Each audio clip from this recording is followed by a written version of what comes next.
how to see old Google Maps street views. So in this video, I'm going to show you also how to travel back in time in Google Maps. Now, I want you to go ahead and basically click this one right here, and then we're going to open the maps. So the moment you do that one, you should be redirected to this particular map right here. Now, I want you to go ahead and locate where you want to travel back in time. So let's just go ahead and try this one right here. So I'm going to go ahead and click the street view right here, and there you go. So we're just going to go ahead and move a little bit here.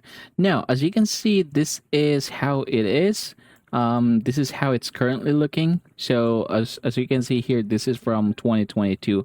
However, let's go ahead and travel a little bit. So we can click this one right here, and then we can go ahead and move all the way to 2015.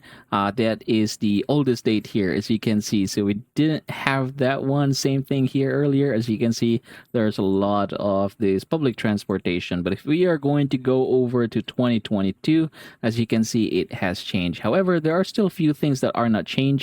I believe, oh yeah, it has changed. Take a look at this one right here. So if I were to click this one to the latest, you can see that now this has become a mall or whatever. So I am going to click this one. As you can see, there you go. And yeah, everybody, that is how you are going to travel back in time using Google Maps.